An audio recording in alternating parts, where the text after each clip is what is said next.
ఓం గణేశాయ నమః. శ్రీ గురుభ్యో నమః. మనం చక్కగా భగవద్గీతను వింటున్నాం, నేర్చుకుంటున్నాం కదండి. కొంతమందికి సంశయం రావచ్చు, అసలు ఈ భగవద్గీతను ఎవరెవరు వినొచ్చు, ఎవరిలా వినొచ్చు? ఎవరెవరు వినొచ్చు అంటే, మొదటిసారిగా శ్రీకృష్ణ పరమాత్మ స్వయంగా చెబుతున్నప్పుడు దేని అర్జునుడు, ధ్వజం మీద ఉన్న ఆంజనేయ స్వామి, యోగ నేత్రాలతో గమనిస్తున్నటువంటి వేదవ్యాస మహర్షి, సంజయుడు, సంజయుని ద్వారా ధృతరాష్ట్రుడు, అనేక మంది మహర్షులు, యోగులు, సిద్ధులు సూక్ష్మ రూపంతో ఎంతోమంది విన్నారు. తర్వాత మానవ మాతృలమైన మనం అందరము కూడా ఈ భగవద్గీతను వినొచ్చు. అసలు ఈ ప్రస్తావనను ఎందుకు తెస్తున్నారు అంటే ఈ తర్వాత చెప్దాం. తర్వాత ఎవరిలా వినాలి? ఇంతమంది పైన పెద్ద పెద్ద వాళ్ళు విన్నారు కదండి. ఇందులో మనం ఎవరిలా వినాలి అంటే, ఇక్కడ అర్జునుడిలాగా వినాలి. ఇంకా డీటెయిల్గా చెప్పాలి అంటే, ఫర్ సపోజ్ మనం అందరం చిన్నపిల్లలం అయిపోయాం అనుకోండి. స్కూల్కి వెళ్తున్నాం, పాఠశాలకు వెళ్తున్నాం, చదువుకుంటున్నాం, ఏవో మార్క్స్ వస్తున్నాయి. తల్లిదండ్రులు మనకి నచ్చ చెప్పాలి అనుకుంటున్నారు, ఇంకా బాగా చదవాలి నాన్న, ఫస్ట్ ర్యాంక్ రావాలి అని. ఎవరిని చూపించి చెప్తారు చెప్పండి క్లాస్లో? పిల్లల్ని అయితే కంపేర్ చేయొద్దు, కానీ కంపేర్ చేసే ఉద్దేశంతో కాదు, కానీ తల్లిదండ్రులు మన మంచి కోసం, బాగు కోసం ఎవరిని చూసి చెప్తారు? ఫస్ట్ ర్యాంక్ వచ్చే పిల్లవాడిని కదా చూపించి చెప్తారు.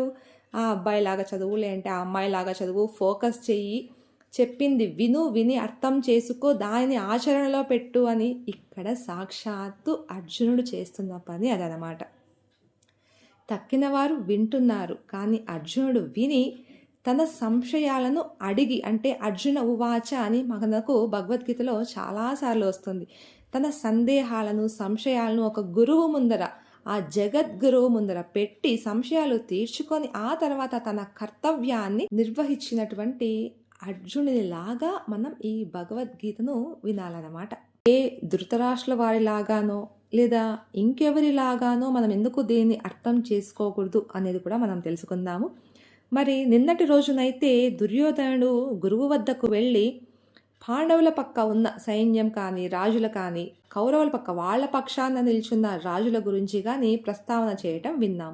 కౌరవుల పక్క మొదటి వ్యక్తిగా భవాన్ అంటూ మొదలుపెట్టి, భవాన్ భీష్మశ్చ కర్ణశ్చ కృపశ్చ సమితింజయః అశ్వత్థామా వికర్ణశ్చ సౌమదత్తిస్తతైవ చ అంటున్నాడు.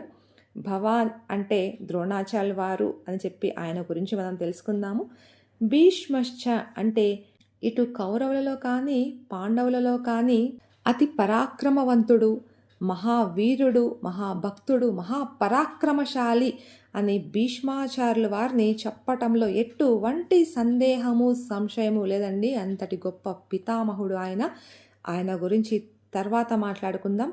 దాని తర్వాత వస్తున్న పేరు కర్ణశ్చ, కర్ణుడు. కర్ణుడు మనకందరికీ బాగా తెలిసిన వారే కదండి. దాన వీర శూర కర్ణ అంటాము. గొప్ప దాన గుణము ఉన్నవాడు, వీరుడు, ముఖ్యంగా కుంతీపుత్రుడు, వరప్రసాదరహితుడు. కానీ మనందరికీ ఎక్కడో సానుభూతి, కర్ణుడికి చాలా అన్యాయం జరిగిపోయిందని, పుట్టుకలో కూడా ఆయనకి చాలా బాధాకరమైన విషయాలు ఉన్నాయి. ఆ తర్వాత రాజ్య విషయంలో కానీ, అంటే మనకి ఎక్కడో సానుభూతి, ఆయనకి ఏవో శాపాలు ఉన్నాయి, ఆయన చేసిన ప్రతి పనిలో ఆయనకి దుష్పరిణామాలు ఎదురయ్యాయి. అయ్యో, కర్ణుడు లాంటి వాడు ఇలా ఉండిపోయాడే మహాభారతంలో అని మనకి చాలా సానుభూతి అయితే ఉంది కర్ణుడి మీద. కానీ అసలు విషయాలు ఏంటో తెలుసుకుందాం. కర్ణుడి జననం కూడా మనకు తెలుసు. కుంతీదేవికి ఒక మహర్షి ప్రసాదించిన మంత్రం. కుంతీదేవికి ఈ మంత్రాన్ని ప్రసాదించడానికి కారణం ఏంటంటే, భవిష్యత్తును దృష్టిలో పెట్టుకొని కుంతీదేవికి ఆ మంత్రాన్ని ఉపదేశించడం జరిగిందన్నమాట. కానీ అప్పటికి కుంతీదేవి చిన్నపిల్ల, అంటే మరిన పిల్ల కాదు, పెళ్ళిడికి వచ్చిన పిల్ల. ఏ దేవత గురించి నువ్వు మంత్రాన్ని పఠిస్తే ఆ దేవత నీకు సంతానాన్ని వరప్రసాదంగా ఇస్తుంది. ఆ తర్వాత కుంతీదేవి అసలు ఈ మంత్రం నిజంగా పనిచేస్తుందా, పనిచేయదా, మంత్రాలతో ఆడుకోకూడదండోయ్ అని చెప్పి సూర్యభగవాన్ని చూసి మురిసిపోయి ఆ మంత్రాన్ని జపించేసింది. సూర్యభగవానుడు ఆమెకు సంతానాన్ని వరంగా ఇచ్చాడు. కానీ ఎటువంటి కుంతీదేవికండి, ఇంకా పెళ్ళి కూడా అవ్వని కుంతీదేవికి.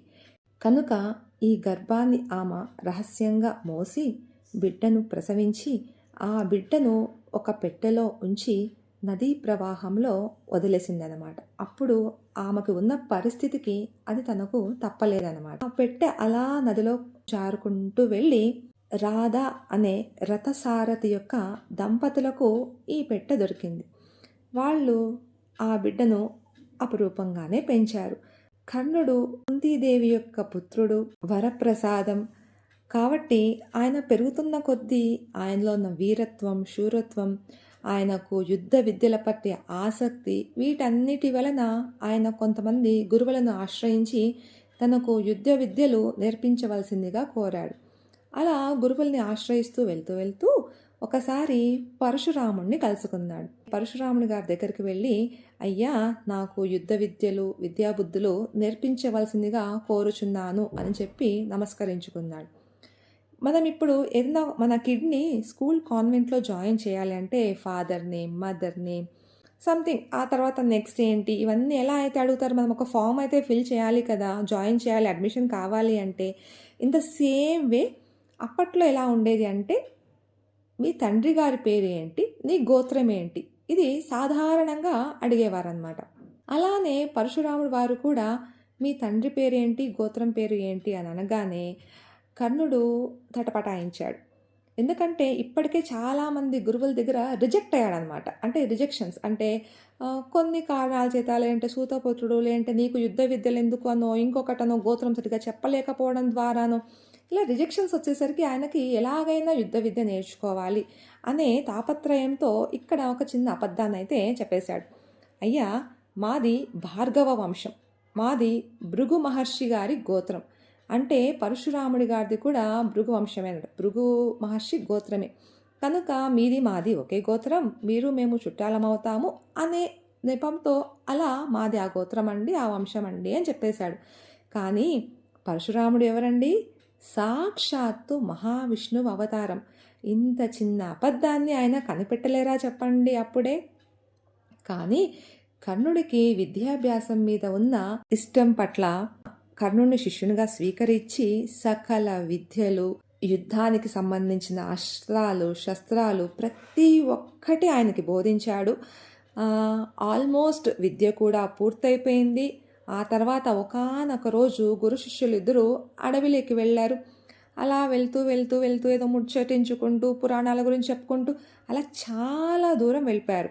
వెళ్ళిపోయాక గురువుగారు అన్నారు, కర్ణ, నాకు చాలా అలసటగా ఉంది, కాసేపు నీ ఒళ్ళో పడుకొని విశ్రాంతి తీసుకుంటాను అని చెప్పి అడిగారు. అంతకంటే ఆనందం ఏముంటుంది చెప్పండి? సాక్షాత్తు గురువుగారు మన ఒళ్ళో పడుకొని విశ్రాంతి తీసుకుంటాను అంటే, సరే అండి గురువుగారు అని చెప్పి పడుకోబెట్టుకున్నారు. కాసేపటి తర్వాత కర్ణుడి తొడ కింద భాగాన్ని ఒక కుమ్మరి పురుగు వచ్చి తొలచడం మొదలుపెట్టింది. ఏమండి, ఒక చిన్న చీమ కానీ, ఒక దోమ కానీ మనల్ని కుడితే అబ్బా దాన్నే ఎంతగా ఫీల్ అవుతాను చెప్పండి. అదే కుమ్మరి పురుగు వచ్చి కుట్టింది అనుకోండి, ప్రాణాలు పోయినంత పని అవుతుంది అనమాట. అది ఎలా అంటే సక తొలిచేసి రక్తం ధారలుగా కారిపోతుందన్నమాట. అలా కారిపోతున్నా కూడా గురువుకు నిద్రాభంగం కలగకూడదని చెప్పేసి కర్ణుడు అలానే ఉన్నాడు. చివరికి ఆ రక్తం కారి పరశురామునికి తాకి ఆ తడికి ఆయనకు మెలకువ వచ్చింది. మెలకువ వచ్చి, ఎవరు నువ్వు? ఒక చీమ, దోమ, చిన్న పురుగు కుట్ర కుడితేనే ఒక సాధారణ వ్యక్తి భరించలేడు. అటువంటి నువ్వు ఒక కుమ్మరి పురుగు ఇంతగా నిన్ను తొలిచేస్తున్నా నిగ్రహించుకొని ఉన్నావు అంటే నీవు సాధారణ మనిషివైతే కాదు. నీవు ఎవరివి అని చెప్తే కూడా అప్పటికీ కర్ణుడు తటపటాయించాడు. ఇన్ని రోజులు కూడా పరశురాముడు ఏదో ఒక సందర్భంలో చెప్పలేకపోతాడా అనే ఎదురు చూశాడనమాట. విద్యాభ్యాసము అంటే ఒక రోజుతో అయిపోయే పని కాదు కదండి. తర్వాత ఈ గురు శిష్యుల మధ్య కూడా ఖచ్చితంగా ఒక రిలేషన్ అనేది ఉంటుంది. ఎప్పటికైనా శిష్యుడు నిజాన్ని ఒప్పుకుంటాడేమో, చెబుతాడేమో అని చెప్పేసి ఇన్ని రోజులు ఆయన వెయిట్ చేశాడు. అప్పటికీ చెప్పకపోయేసరికి పరశురామ వాళ్ళు గట్టిగా గద్దించినట్టు అడిగారనమాట, ఎవరు నువ్వు, చెప్తావా లేదా అనేసి. అయితే అప్పుడు చెప్పాడు, అయ్యా, నేను రాధ అనే దంపతులకు పుత్రుణ్ణి, మా నాన్నగారు రథసారథి, నేను విద్య కోసం మీ దగ్గర అబద్ధం చెప్పానండి అని చెప్పాడు. అప్పుడు పరశురాముడికి కోపం వచ్చి, నువ్వు నా దగ్గర నుంచి విద్యనైతే నేర్చుకున్నావు, కానీ సకాలంలో అంటే నీకు అవసరం వచ్చినప్పుడు ఈ అస్త్రశస్త్రాలు పనిచేయవు, నీవు ఆ మంత్రాన్ని అప్పటికి ఆ పూటకి మర్చిపోతావు అని శాపం ఇచ్చేశారు. అయితే ఇక్కడ మనకు అనిపిస్తుంది, అరే విద్య కోసం ఒక చిన్న అబద్ధం ఆడాడు అంతే కదండి, దీనికెందుకండి అంత పెద్ద శాపం అని మనకు ప్రస్తుతానికి ఇప్పుడు అనిపించవచ్చు. అయితే దీనికి ఒకటో రెండో చిన్న ఉదాహరణలు చెప్పుకుందాం. ఒకసారి చాందోక్యోపనిషత్తులో ఒక చిన్న పిల్లవాడండి, ఆయన వయసు 6 సంవత్సరాలు. మరి 6 సంవత్సరాలు ఆయనని మీరు పట్టుకొని బాలుడు లేకపోతే అతడు అనొచ్చు కదండి, ఆయన అని ఎందుకు అంటున్నారంటే ఆయన మహానుభావుడండి. అయితే ఆ చిన్న పిల్లవాడు పేరు సత్యకాముడు, సత్యకామః అని చెప్తాము. అయితే ఈ సత్యకాముడికి 6 ఏండ్ల వయసు వచ్చేటప్పటికి విద్యాభ్యాసం నేర్చుకోవాలి అనే తపన కలిగింది. ఈ విద్యాభ్యాసం ఎవరి దగ్గర నేర్చుకోవాలా అనుకున్నప్పుడు ఆ పరిసరాల్లోనే ఉన్న గౌతమ మహర్షి గారు గుర్తొచ్చారు. ఈ పిల్లవాడు పరిగెత్తుకు వెళ్ళి, అయ్యా గౌతమ మహర్షి గారు నమస్కారం అండి, నాకు విద్యాభ్యాసం చేసుకునే వయసు వచ్చింది కనుక నాకు విద్యాబోధలన్నీ అభ్యాసం చేయించవలసిందిగా కోరుచున్నాను అని చెప్పాడు. యథాప్రకారం చెప్పాను కదండి, మనం ఒక ఫామ్ ఫిల్ చేయాలి. సో గౌతమ మహర్షి గారు కూడా అడిగారు, మీ తండ్రి పేరేంటి, నీ గోత్రం ఏమిటి అనేసి. అయితే ఆ పిల్లవాడు అన్నాడు, అయ్యా ఈ గోత్రనామాల గురించి నాకు తెలియదండి, మీరు ఒక్క నిమిషం నాకు గడువిస్తే మా తల్లిగారిని వెళ్ళి అడిగేసి వస్తానండి అని చెప్పాడు. సరే అన్నారు గురువుగారు. పిల్లవాడు రివ్వున పరిగెత్తుకుంటూ వెళ్ళి వాళ్ళ అమ్మ దగ్గరికి వెళ్ళాడు. వాళ్ళ తల్లి పేరు జాబాల. అయితే తల్లి దగ్గరికి వెళ్ళి, అమ్మ నేను విద్య నేర్చుకోవాలనుకుంటున్నాను, మహర్షి గారి దగ్గరికి వెళ్ళాను, ఆయన తండ్రి గారి పేరు గోత్రం అడిగారమ్మా, గోత్రం అంటే ఏమిటి, అసలు మనది ఏ గోత్రం అమ్మా అని అడిగాడు. ఆమె జాబాల, అయ్యా నాకు పెండ్లైనప్పటి నుంచి మన ఇంటికి చుట్టాలు చాలామంది వచ్చేవారు, అయితే అతిథి సేవలో నాకు ఎప్పుడు సమయం అనేదే తెలియకుండా పోయింది, ఎంతసేపు అతిథులు ఇంట్లో ఉండటం, అతిథి సేవ, తర్వాత మీ తండ్రి గారి సేవ, ఇవి చేసుకోవటంలోనే సమయం మొత్తం గడిచిపోయింది కనుక మీ తండ్రి గారితో నాకు కనీసం మన గోత్రం ఏది అని మాట్లాడి తెలుసుకునేంత అవకాశం కూడా నాకు రాలేదు, ఇప్పుడా మీ తండ్రి గారు లేరు, స్వర్గస్థులైనారు కనుక మన గోత్రం ఏమిటో నాకు తెలీదు నాయన అని చెప్పారు. ఈ పిల్లవాడు పరిగెత్తుకుంటూ వెళ్ళిపోయి, అయ్యా మహర్షి గారు ఇది సంగతి, ఇది కథ, మా అమ్మగారు ఇలా చెప్పారండి, అయితే నాకు గోత్రనామాలు ఏవి లేవండి, తెలియదండి, మరి నాకు విద్యాభ్యాసం కుదురుతుందా అండి అని దీనంగా అడిగాడు. గౌతమ మహర్షి ఆ పిల్లవాణి సత్యనిష్టకు అంటే ఎటువంటి అబద్ధం చెప్పకుండా ఆ సత్యనిష్టకు మెచ్చుకొని, నీవు నీకంటే ఎవరు నాయన విద్యను అభ్యసించగలవారు, నీవు అన్ని విధాల అర్హుడవు, ఈ రోజు నుంచి నీ పేరు సత్యకాముడు కాదు జాబాలుడు. సత్యకాముడు అనేది చాలా మంచి పేరు, కానీ నీకు ఉన్నటువంటి ఉత్తమమైన తల్లి గురించి నేను నీ పేరు మారుస్తున్నాను, ఈ రోజు నుంచి నువ్వు జాబాల మహర్షిగా పిలువబడతావు అని చెప్పాడనమాట. అంటే 6 ఏండ్ల పిల్లవానికి విద్య నేర్చుకోవాలని ఉంది, గోత్రనామాలు లేకపోతే చెప్పరని తెలుసు, అయినా కూడా సత్యంగా వచ్చి నాకు తెలియదండి అని చెప్పారు. చిన్న పిల్లవానికి ఉన్నపాటి నిజం చెప్పాలనేటువంటి తత్వం కర్ణుడికి లేకపోయింది చూసారా. ఇది ఇలా ఉండగా సరే గురువుగారు శాపం ఇచ్చారు, అప్పటి పరిస్థితి కదా అని కర్ణుడు అక్కడి నుంచి వచ్చేశాడు. ఆ తర్వాత హస్తినాపురంలో కుమార విద్యా ప్రదర్శనం అనే సంఘటన జరుగుతోందనమాట. ద్రోణాచార్యుని శిష్యులు పాండవులు, కౌరవులు వీరంతా ఎవరికి వచ్చిన విద్యని వాళ్ళు ప్రదర్శిస్తున్నారు. అంటే ఎవరు ఉత్తములు, ఎవరు బాగా అభ్యసించారు అనేటువంటి ఒక చిన్న పోటీ అయితే అక్కడ జరుగుతోందనమాట. అదే సమయానికి కర్ణుడు హస్తినాపురానికి అక్కడ వచ్చాడు. నేను కూడా ఈ ప్రదర్శనలో పాల్గొంటానండి, నేను కూడా నా అస్త్రశస్త్రాలు, నేను నేర్చుకున్న విద్యని ప్రదర్శిస్తాను అంటే ద్రోణాచార్యుల వారు, లేదు ఇది ఓన్లీ రాజకుటుంబీకులకు మాత్రమే ఈ ప్రదర్శన, నీవు ఎవరు, నువ్వు రాజకుటుంబీకుడువా, ఇది కేవలం రాజకుటుంబీకులకు మాత్రమే ఈ ప్రదర్శన అని చెప్పారు. అయితే దుర్యోధనుడు ఎక్కడో కొంచెం పసిగట్టేశాడు, ఈ అబ్బాయిని చూస్తుంటే మనకేదో ఉపయోగపడేలాగానే ఉన్నాడు, మన పంచాన చేర్చుకుంటే ఎప్పటి నుంచో దుర్యోధనుడు చిన్నప్పటి నుంచి పాండవులు అంటే కక్ష, ఒక రకమైన అసూయ, చిన్నప్పుడు చేసిన పనులు కూడా మీకు గుర్తుండే ఉంటాయి కదా. కౌరవులు భీముడిని పాతాళ లోకంలోకి అంటే నీళ్ళలోకి తోసేయటం, అక్కడ సర్పాలు మేము తాతలమని చెప్తూ భీముడిని మళ్ళీ సేవ్ చేసి నదిపైకి బయటకు తీసుకొని రావటం, ఇది మళ్ళీ చెప్పుకుందాం. సో ఈ కర్ణుడు ఎప్పటికైనా మనకు ఉపయోగపడతాడు, మన పక్కన ఇంకొక వ్యక్తి చేరుతాడు ఈ పాండవుల్ని నాశనం చేయటానికి అనుకొని దుర్యోధనుడు వచ్చి, కర్ణుడికి రాజ్యం లేదనే కదా మీరు అంటున్నారు, నేను కర్ణుణ్ణి అంగరాజ్యానికి రాజుగా ప్రకటిస్తున్నాను ఈ నిమిషమే, కనుక ఇప్పుడు ఇతను కూడా మనతో పాటు సమానమే, రాజే కాబట్టి ఇందులో పాల్గొంటాడు అని చెప్పాడు. అక్కడ కర్ణుడికి దుర్యోధను మీద విపరీతమైన ప్రేమానురాగం వచ్చేసింది. ఇతను నా స్నేహితుడు అని చెప్పి అనుకున్నాడు, అంగరాజ్యం ఇచ్చాడు. ఇంతవరకు బాగానే ఉంది కదండి, మరి కర్ణుడి గురించి ఇంకా ఎందుకు మీరు అలా చెప్తున్నారు అంటే, ఒక రాజు అంటే ఎలా ఉండాలి?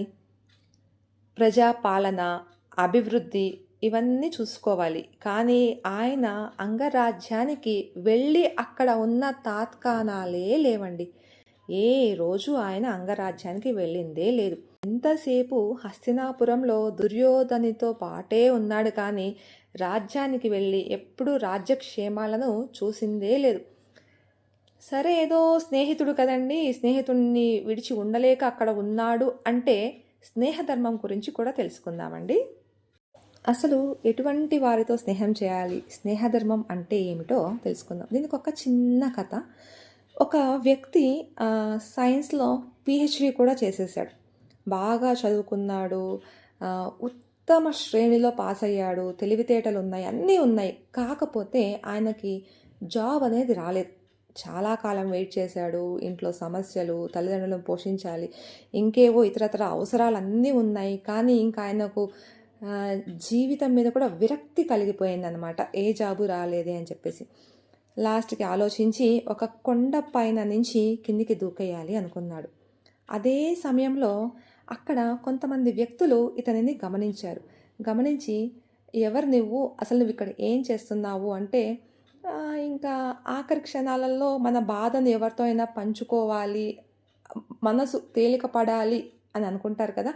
సో అలా వాళ్ళతోటి అతని కష్టాలన్నీ, అతను చదివిన విద్య గురించి అన్నీ చెప్పాడు. చెప్తే, అరే నీకు అసలు ఇటువంటి పరిస్థితి అవసరమే లేదు, నీవు మాతో రా, నీకు ధన సహాయం, ఆర్థిక సహాయం, మీ తల్లిదండ్రులకు రక్షణ, భోజనం అన్నీ మేము కల్పిస్తాము. కాకపోతే నువ్వు ఎలాగూ బాగా చదువుకున్నావు, నీ పరిజ్ఞానంతో మాకు కొంత సహాయం చెయ్యి అని అడిగారు. సరే, వీళ్ళు వెళ్ళి ఒక గుహ లాంటి ప్రదేశానికి వెళ్ళారు. అక్కడ ఈయనకి కొన్ని ఎక్విప్మెంట్స్ అన్నీ ఇచ్చారనమాట. ఇచ్చి, మాకు పలానా పదార్థం కావాలి, నువ్వు సైంటిస్టు కాబట్టి నువ్వు ఇది మాకు చేసి, నీకు జీతం కానీ డబ్బులు కానీ మీ వాళ్ళకు కానీ అన్నీ మేము పంపిస్తాం, సకల సౌకర్యాలు ఇస్తాము, అయితే దీన్ని మాకు చేసి పెట్టు అని చెప్పేసి వాటికి కావాల్సిన స్టేషనరీ మెటీరియల్స్ అన్నీ ఆయనకి ఇచ్చారు. ఈయన దాని మీద వర్క్ చేశాడు. ఒక 2-3 సంవత్సరాలు గడిచిపోయింది. చేస్తూ చేస్తూ చేస్తూ ఒక కొలిక్కి వచ్చేసరికి ఆయనకు అర్థమైంది, అసలు వీళ్ళు నాతో ఏ పని చేపిస్తున్నారు, దీనివల్ల వాళ్ళకి ప్రయోజనం ఏంటి. అది టు బీ ఫ్రాంక్లీ ఒక పేలుడు పదార్థం లాంటిది అనుకోండి. సో దానివల్ల చాలా ప్రాణ నష్టం జరిగే అవకాశం ఉంది అని చెప్పి ఆయనకు అర్థమైపోయింది. ఇప్పుడు ఆయన చేయాల్సిన పని ఏంటి చెప్పండి? అంటే ఇప్పుడు ఆ స్నేహితులకు నేను ఈ పని చేయను, వదిలేసి దానిని నాశనం చేయటము చేయాలనా, లేదు వీళ్ళ వల్లే నేను ఈరోజు బతికి ఉన్నా, నా తల్లిదండ్రులు బతుకున్నారు, ఇలాంటి కారణం చేత వాళ్ళు చెప్పిన పని పూర్తి చేసేసి అంతమంది మరణానికి కానీ విస్ఫోటాలకు కానీ దారి తీసేటువంటి వాటిని తయారు చేయవచ్చా చెప్పండి? సరే, లేదు స్నేహధర్మం ఉంది, ఆయన అదే పరిస్థితులు అలానే ముందుకు వెళ్ళాడు, నేను అవి చేసిస్తాను వాళ్ళకే, వాళ్ళ వల్లే నేను ఈరోజు ప్రాణాలతో ఉన్నాను, స్నేహాన్ని మోసం చేయలేను అని చెప్పి చేశాడే అనుకుందాం. ఇది ఎలానో బయట ప్రజలకు తెలిసిపోయి పోలీస్ కంప్లైంట్ ఇవ్వటం, ఆ తర్వాత ఈ కేసు కోర్టుకు రావటం, అక్కడ జడ్జి గారు ఇప్పుడు నిర్ణయం తీసుకోవాల్సి ఉంది. జడ్జి గారంటే ఇప్పుడు మనం ఎక్కడికి వెళ్తాం చెప్పండి? పోనీ వినే మీరు, చెప్పే నేను, మనమే జడ్జిలం అనుకుందాం. అయితే మనమే జడ్జిలం, జరిగిన కథ అంతా విన్నాం, ఆయన ఏ పరిస్థితిలో చేశాడు, ఎందుకు చేశాడు, ఆ తర్వాత అది విస్ఫోటనానికి దారి తీస్తుందని తెలిసి కూడా మళ్ళీ దాని మీదే ఫోకస్ చేశాడు, అది చెయ్యాలి అనుకున్నాడు అని ఇంతవరకు క్లారిటీ వచ్చేసింది. ఇప్పుడు మనం జడ్జిమెంట్ ఇవ్వాలి. చెప్పండి, మనం ఏం చేస్తాం? అరే ఆయన బతకడానికి, జీవించడానికి చేశాడు కదండి, ఆ విస్ఫోటనం జరిగితే ఏంటి, జరగకపోతే ఏంటి, కనుక ఆయన క్షమాభిక్ష పెట్టి వదిలేద్దాం అంటామా? వివేకం తెలిసినవాడు సైంటిస్ట్ సరే ఫస్ట్ కాకపోయినా తర్వాత దశలో అయినా ఇది విస్ఫోటనానికి కారణం, చాలా ప్రాణ నష్టం, జంతు నష్టం ఇవన్నీ జరుగుతాయి, పర్యావరణానికి హాని కలిగిపోతుంది. ఇన్ని తెలిసిన తర్వాత కూడా దానిని ఆయన స్నేహితులకు నచ్చజెప్పి, అంటే ఇది చెయ్యకూడదు అనో లేదు వాళ్ళు వినకపోతే పోలీస్ వారికి తెలియచేయటమో ఇలా చేసి ఉండాలనా చెప్పండి? మన మనసులో ఎక్కడో జాలి అయితే ఉంది ఆయన మీద, అంటే ఆయన పరిస్థితులకు జాలి ఉంది, కానీ ఆయన చేసిందైతే తప్పు పని అని చెప్పి శిక్షనే వేయాలి అని చూస్తాము కదా. అదే విషయం మన కర్ణుడిలో కూడా జరిగిందండి. ఆయన పుట్టుక వరకు మనం జాలి చూపించవచ్చు. అంటే కుంతీదేవి తప్పుగా మంత్రాన్ని పఠించింది, తప్పుడు సమయంలో తప్పుగా, అంటే మంత్రానికి ఎందుకంటే మంత్రానికి చాలా శక్తి ఉంటుందండి. మంత్రాలతో మనం ఆడుకోకూడదు అంటారు. అందుకే ఇంకా కొంతమందికి భగవద్గీతను ఎవరెవరు చెప్పచ్చండి అనే సంశయం కూడా వస్తుందన్నమాట. మనకి వేదాలు తెలుసు కదండి, 4 వేదాలు: ఋగ్వేదం, యజుర్వేదం, సామవేదం, అథర్వణ వేదం. ఈ వేదాలను మనం ఉచ్చరించాలి అంటే బయటకు చెప్పాలి అంటే ఏ శబ్దం కానీ, పొళ్ళు కానీ, స్వరం కానీ తప్పకుండా ఏ తప్పు లేకుండా చెప్పగలిగితేనే మనం చెప్పాలండి, గుర్తుపెట్టుకోండి. కానీ దానిని ఏ పద్ధతిలో అయినా తప్పుగా పలికినా చెప్పినా, ఎవరి మీదైనా బాణం వేసి ఎదుటి వాళ్ళని నాశనం చేయాలి అనుకొని తప్పు మంత్రం చదివితే అది రివర్స్ మన మీదే వస్తుంది అనమాట. అటువంటి దుష్పరిణామాలు ఉంటాయి వేద ఉచ్చారణ తప్పుగా పలికితే. కానీ మన భగవద్గీతను వేద సారాంశం, ఇది వేద సారాంశము, సాక్షాత్తు శ్రీకృష్ణ పరమాత్మ చెప్పినటువంటి ఈ భగవద్గీతను చెప్పడంలో ఎటువంటి తప్పులు చెప్పినా, పొరపాట్లు చెప్పినా ఆ కృష్ణ పరమాత్మ ఒక జల్లడి పట్టినట్టుగా, అంటే ఇప్పుడు మనము ఒక బియ్యపు పిండో ఏదైనా జల్లడి పడితే అందులో ఉన్న రాళ్ళు పైకి వచ్చేస్తాయి, పిండి కిందికి వెళ్ళిపోతుంది, ఆ టైప్లో మన తప్పుల్ని ఆయన జల్లించి పక్కకు విసిరేసి, నీ తప్పులని నేనే మాత్రము చూడను, నువ్వు మంచిగా పలికిన వాటిని మాత్రమే నేను తీసుకుంటాను అని చెప్పి ఎటువంటి పాపము మనకి రాకుండా ఉండేటువంటిది ఈ భగవద్గీత కానీ, లలితా సహస్రనామం కానీ, విష్ణు సహస్రనామం కానీ ఇవన్నమాట. వీటిని మనం తప్పులు అంటే అదే పనిగా తప్పులు చేయమని చెప్పట్లేదండి. మనం నేర్చుకునే పద్ధతిలో కానీ, నేర్చుకున్న తర్వాత కానీ ఎప్పుడైనా మనం తప్పులు పలికితే, తప్పుగా ఉచ్చరిస్తే ఆ తప్పులని ఈ భగవద్గీత వాటిలో పరమాత్మ తీసుకోడు. కానీ వేదాలలో కానీ, వేదాల మంత్రోచ్చరణలో కానీ మనం తప్పులు పలికితే మాత్రం అవి చాలా నెగటివ్ ఎనర్జీని ఇస్తాయి, అది మాత్రం గుర్తుపెట్టుకోండి. సో భగవద్గీత అమృతం, దీనిని మనం ఎల్లవేళలా పఠించవచ్చు, పొరపాట్లు పోయినా సర్దిద్దుకొని మరీ పఠించవచ్చు. ఇందులో అయితే సంశయం ఎవరు పెట్టుకోకండి. భగవద్గీతను ఎంత చెప్పితే అంత పుణ్యం, ఎంత అవతల వాళ్ళకి నేర్పిస్తే అంత పుణ్యం. ఇంకా మన కథలోకి వచ్చేద్దామా? సరే, ఇంత దూరం వచ్చిన కర్ణుడు పాపం అండి, ఏదో స్నేహధర్మం కోసం దుర్యోధనతో చేతులు కలిపాడు అనుకుంటే, కర్ణుడికి కూడా తెలుసు తను చేస్తుంది తప్పు, ధర్మపక్షాన లేడు, దుర్యోధనుడు ఎటువంటి నీచమైన పనులు చేస్తున్నాడు, ఎటువంటి వ్యూహరచనలు చేస్తున్నాడు, అభిమన్యుణ్ణి వెనక నుంచి చంపాలనుకుంటున్నాడు, ఇది ఎంత పరమ తప్పండి. ఇటువంటివన్నీ వ్యూహాలు అన్నీ తెలుసు, యుద్ధానికి ముందు తెలుసు, అయినా కూడా దుర్యోధనుడిని వదలకుండా ఉన్నాడు. సాక్షాత్తు ఒకానొక సందర్భంలో శ్రీకృష్ణ పరమాత్మ కర్ణుని దగ్గరికి వెళ్ళి నువ్వు ధర్మపక్షాన నిలబడు అని చెప్పాడు. అంటే ఇదేదో శ్రీకృష్ణ పరమాత్మ కర్ణుడు లేకపోతే పాండవులు యుద్ధంలో ఓడిపోతారో ఇవన్నీ కాదండి. ఒక భీష్ముడు తర్వాత వీళ్ళకి విద్య నేర్పించిన గురువు, వీళ్ళు తలుచుకున్న పాండవులని ఒక్క నిమిషంలో ఓడించగలరు, అటువంటి సామర్థ్యత ఉంది.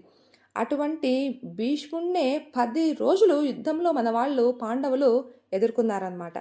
కాబట్టి కర్ణుడు లేకపోతే ఓడిపోతామనే ఉద్దేశంతో కాదు, కర్ణుడి మీద ఆయనకు కూడా ఎక్కడో జాలి, ఆయన దానగుణం కానీ వీటిని చూసి ఆయనను సన్మార్గంలో పెట్టాలి అనే ఉద్దేశంతో సాక్షాత్తు కృష్ణ పరమాత్మ కర్ణుడి దగ్గరికి వెళ్ళి నీవు ధర్మం పక్క నిలబడు, ఆలోచించు నువ్వు ఏమి చేస్తున్నావో అని చెప్పినా కూడా తనలో తను మదనపడ్డాడే తప్పించి నేను చేస్తుంది తప్పు, దీంట్లో నుంచి బయటకు రావాలి, ఇది అధర్మము అని తెలిసి కూడా ఆ కృష్ణ పరమాత్మ అందిస్తున్న రహస్యాన్ని గ్రహించలేక, గుర్తించలేక అందులోనే కూరుకుపోయాడు. మళ్ళీ స్నేహధర్మం ఎక్కడి దాకా నిలబెట్టుకున్నాడో చూద్దాం. యుద్ధం ఆరంభంలో చెప్పాము కదండి, రథులు, అర్ధరథులు, మహారథులు, అతిరథులు ఎవరెవరు అని చెప్పేసి ఒక లిస్ట్ రాసి ఎవరెవరిని యుద్ధంలో ముందుగా నిల్చోపెట్టాలి, ఎవరు మమ్మల్ని కాపాడతారు, ఎవరు యుద్ధాన్ని గెలిచేకి అవకాశాన్ని తీసుకొస్తారు, ఇవన్నీ ఆలోచించి ఒక లిస్ట్ రాస్తున్నప్పుడు దుర్యోధనుడు కర్ణుడిని అతిరథుడు అనే ప్లేస్లో నిల్చోబెడతా అన్నాడు. దీనికి భీష్మాచార్యుల వారు ఒప్పుకోలేదు. కర్ణుడు అతిరథుడు కాదు, ఆయనకు అంత పరాక్రమము లేదు, ఆ తర్వాత ఆయనకు ఉన్న శాపాలు కూడా వాటికి తోడైనాయి, సరిగ్గా సమయానికి అస్త్రశస్త్రాలు తనకు గుర్తురావని సాక్షాత్తు పరశురాముడే చెప్పాడు. ఇంకా తర్వాత ఇంకొక శాపం వచ్చేసి యుద్ధ రంగంలో యుద్ధం మధ్యలో ఆయన రథం భూమిలోకి ఇంకిపోతుంది అనే శాపం కూడా మనకందరికీ తెలుసు. ఇటువంటి శాపాలు ఉండి కూడా ఆయన్ని అతిరథునిగా ఎట్లా పెడతాము, ఆయన కేవలం అర్ధరథుడే అని చెప్తే కర్ణుడికి విపరీతమైన కోపం వచ్చింది.